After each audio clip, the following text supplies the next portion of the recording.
3월 31일 어느덧 3월의 마지막 날입니다. 3월 한 달을 잘 정리하시고 또 새로운 4월 한 달 잘 맞이하시기를 바랍니다. 사도신경으로 우리의 신앙을 고백합니다. 나는 전능하신 아버지 하나님, 천지의 창조주를 믿습니다. 나는 그의 유일하신 아들, 우리 주 예수 그리스도를 믿습니다. 그는 성령으로 잉태되어 동정녀 마리아에게서 나시고 본디오 빌라도에게 고난을 받아 십자가에 못 박혀 죽으시고 장사된 지 사흘 만에 죽은 자 가운데서 다시 살아나셨으며 하늘에 오르시어 전능하신 아버지 하나님 우편에 앉아 계시다가 거기로부터 살아있는 자와 죽은 자를 심판하러 오십니다. 나는 성령을 믿으며 거룩한 공교회와 성도의 교제와 죄를 용서받는 것과 몸의 부활과 영생을 믿습니다. 아멘. 오늘 함께 볼 말씀은 마가복음 11장 12절에서 26절까지입니다.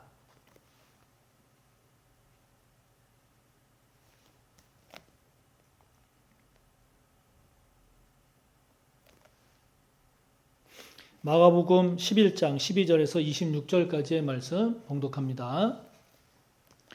이튿날 그들이 베다니에서 나왔을 때에 예수께서 시장하신지라 멀리서 잎사귀 있는 한 무화과 나무를 보시고 혹 그 나무에 무엇이 있을까 하여 가셨더니 가서 보신즉 잎사귀 외에 아무것도 없더라. 이는 무화과의 때가 아님이라. 예수께서 나무에게 말씀하여 이르시되 이제부터 영원토록 사람이 내게서 열매를 따 먹지 못하리라 하시니 제자들이 이를 듣더라. 그들이 예루살렘에 들어가니라.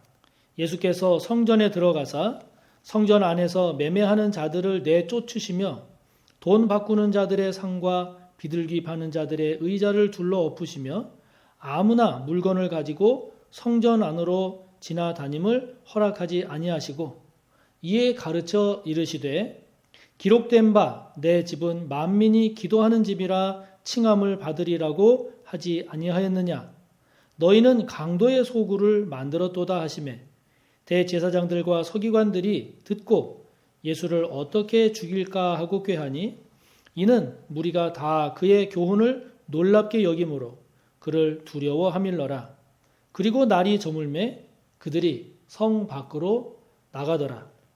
그들이 아침에 지나갈 때에 무화과 나무가 뿌리째 마른 것을 보고 베드로가 생각이 나서 여짜오되 라삐여 보소서 저주하신 무화과 나무가 말랐나이다. 예수께서 그들에게 대답하여 이르시되 하나님을 믿으라.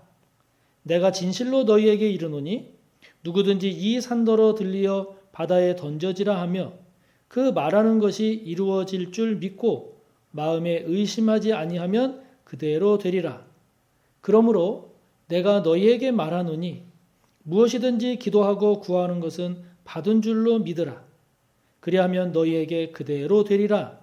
서서 기도할 때에 아무에게나 혐의가 있거든 용서하라. 그리하여야 하늘에 계신 너희 아버지께서도 너희 허물을 사하여 주시리라 하시니라. 아멘. 네, 오늘 말씀을 보면 두 내용이 들어있지요.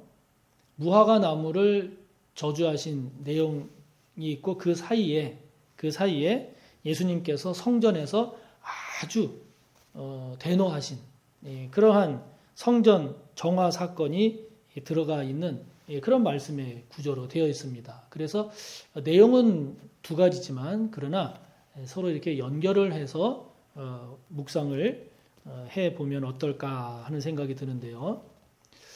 오늘 예수님은 무화과 나무에 가서 열매를 찾으십니다. 무화과 나무였기 때문에 무화과 열매를 찾으시는 거죠. 합당한 열매를 기대하고 찾으시는 예수님의 모습을 우리에게 보여주십니다. 그런데 그 무화과 나무에 열매가 없자 예수님께서 무화과 나무를 저주하십니다.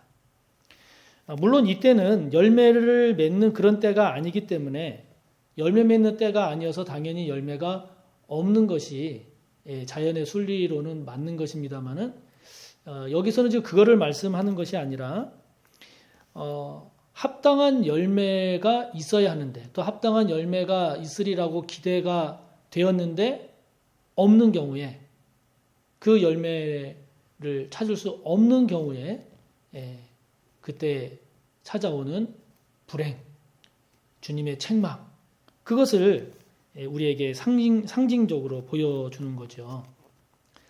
저와 여러분은 하나님의 백성입니다. 하나님의 자녀입니다. 할렐루야. 저와 여러분은 그리스도인이죠. 그렇다면 우리가 하나님의 백성이고 성도고 그리스도인이라고 한다면 주님은 저와 여러분에게 그에 합당한 열매를 찾으시지 않을까 하는 거죠. 무화과 나무에 가셔서 열매를 찾으시는 주님의 모습, 그 모습은 곧 하나님의 백성 그리스도인인 저와 여러분에게 오셔서 그에 합당한 열매를 찾으시지 않을까요? 그런 주님의 모습을 우리가 묵상할 필요가 있죠. 그렇다면 주님은 저와 여러분에게 오셔서 무엇을 기대하실까요? 저와 여러분에게 어떤 열매가 있기를 기대하실까요? 주님은 저와 여러분에게 다가오셔서 저와 여러분 안에 어떤 열매가 있기를 기대하실까요? 저와 여러분에게 열매를 찾으러 또 기대하시면서 오시는 주님을 묵상하면서 과연 나는 주님께 어떤 열매를 드릴 수 있을까? 지금 내 안에 어떤 열매가 있을까? 앞으로 내가 어떤 열매를 채우고 그 열매를 주님께 드리면 주님이 좋아하실까? 묵상하는 저와 여러분이 되었으면 좋겠습니다. 주님께서 열매를 찾으신다고 해서 그렇다고 아무 것이나 드릴 수는 없죠. 오늘 그것을 성전 안에서 성전을 뒤엎으시는 예수님의 모습을 통해서 우리가 다시 한번 진지하게 생각해 볼 필요가 있는데요. 우리 안에 무엇인가를 채워서 주님께 보여드린다고 해서 아무거나 채우면 안 된다는 겁니다. 오늘 본문에 나오는 것처럼 성전 안이 매매하는 사람들, 그리고 돈 바꾸는 사람들, 그리고 비둘기 파는 사람들로 채워져 있다라고 하면 어떻게 되겠습니까? 예수님께서 뒤엎으신다는 겁니다. 뒤엎으신다는 겁니다.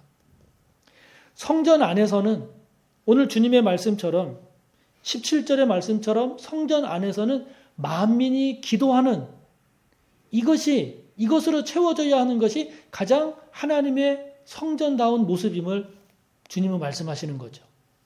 그 성전에 만민이 기도하는 것으로 채워지지 않고, 다시 말하면 만민이 기도한다는 것은 하나님을 찾는 거죠. 하나님과 대화 나누는 거죠. 하나님을 예배하는 거죠. 하나님께 영광 돌리는 일이죠. 그와 같은 것들로 채워지는 것이 아니라 매매하는 것으로, 장사하는 것으로 채워진다라고 하는 것은 이게 완전히 주객이 바뀐 거죠. 당시에 성전 안에서 이렇게 매매하고 즉 돈을 바꾸고 짐승을 팔고 하는 것은 먼 곳에서 예루살렘 성전에 제사하러 오는 그 백성들, 하나님의 백성들의 편의를 위해서 그것이 시작이 된 것으로 보거든요. 그러니까 그것은 어떻게 보면 예배를 드릴 수 있게 하기 위한 보조적인 역할, 그런 것이었단 말이죠. 그런데 그런 보조적인 것이 주객이 바뀌어서 그것이 완전히 주인 노릇을 하고 그것이 완전히 성전 안을 채우게 되면, 그래서 주객이 바뀌어서 만민이 기도하는 것으로서 하나님께 진정으로 예배드리고 하나님께 기도하는 이것보다도 성전 안이 매매하고 장사하는 것으로 채워지게 되면 이게 주객이 바뀌어버린 거죠. 주님은 그럴 때 뒤 엎으신다는 겁니다. 마찬가지로 저와 여러분 안에도 채워야 할 것이 있을 텐데 그 채워야 할 것이 주객이 바뀌어버리게 되면 주님이 엎으시지 않겠습니까? 이 세상을 살아가면서 또 이 세상을 살아갈 때 필요한 것이 무엇입니까? 재물이 필요하지 않겠습니까? 재물 없이 어떻게 이 세상을 살아갑니까? 또한 이 세상에서 성공해서 사회적인 지위가 높은 것, 그러면 그럴수록 우리가 영향력도 발휘할 수 있게 되고 또 우리가 살아가는데 그만큼 인정도 받게 되니까 좋은 겁니다. 필요한 겁니다. 또 쾌락도 마찬가지죠. 쾌락도 우리가 이 세상을 살아가는 데 있어서 우리의 삶의 활력소도 주기 때문에 필요하죠. 그런데 여러분, 필요한 것이라고 해서 그것이 주객이 바뀌어서 그것이 하나님보다 우리 안에서 더 주인 노릇하고 그것이 하나님을 섬기는 것보다 우리가 그거를 더 섬기고 우리가 하나님 앞에 기도하고 하나님께 영광 돌리는 일보다 그것을 주인 삼아 삼고 살고 그래서 그것으로 우리 안에 채워진다고 하면 주님은 어떻게 하시겠습니까? 뒤집어 엎지 않겠습니까? 그러므로 고린도전서 3장 16절의 말씀처럼 우리 스스로가 성전입니다. 우리 스스로가 성전입니다. 그렇기 때문에 주인과 종이 바뀌어서는 안 되는 것처럼 저와 여러분 안에 지금 채워져 있는 것.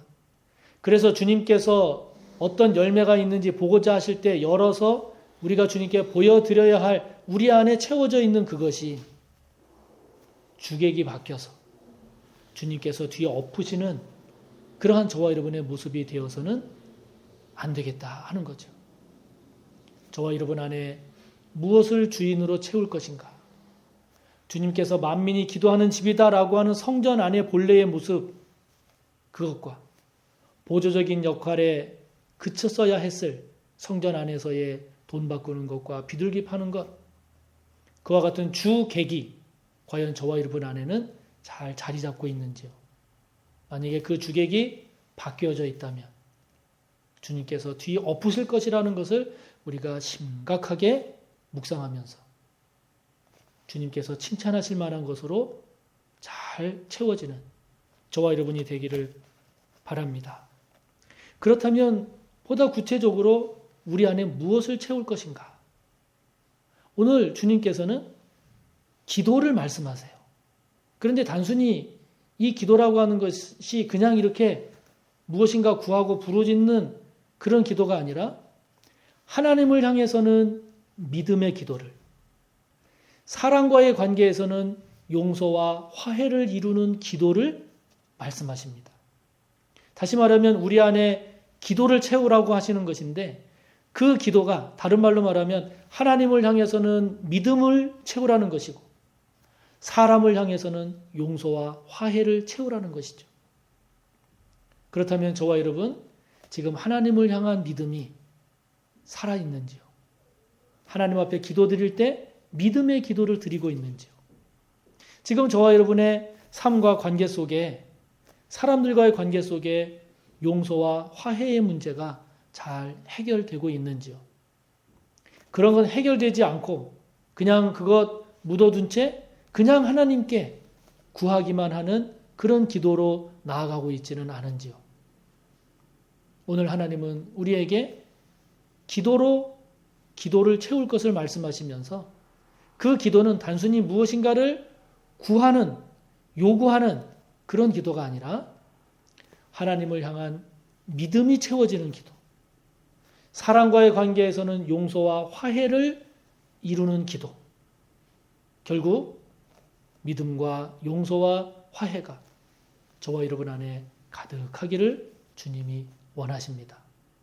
다시 한번 저와 여러분의 믿음을 돌아보면서 우리 안에 하나님을 향한 온전한 믿음이 가득가득 채워지고 사람과의 관계에서의 용서와 화해가 풍성한 열매로 맺혀짐으로써 주님께서 우리 안에 열매를 찾으실 때, 열매를 보실 때 기뻐하시는 저와 여러분의 모습이 꼭 되시기를 바랍니다. 하늘에 계신 우리 아버지, 아버지의 이름을 거룩하게 하시며 아버지의 나라가 오게 하시며 아버지의 뜻이 하늘에서와 같이 땅에서도 이루어지게 하소서. 오늘 우리에게 일용할 양식을 주시고 우리가 우리에게 잘못한 사람을 용서하여 준 것 같이 우리 죄를 용서하여 주시고 우리를 시험에 빠지지 않게 하시고 악에서 구하소서. 나라와 권능과 영광이 영원히 아버지의 것입니다. 아멘.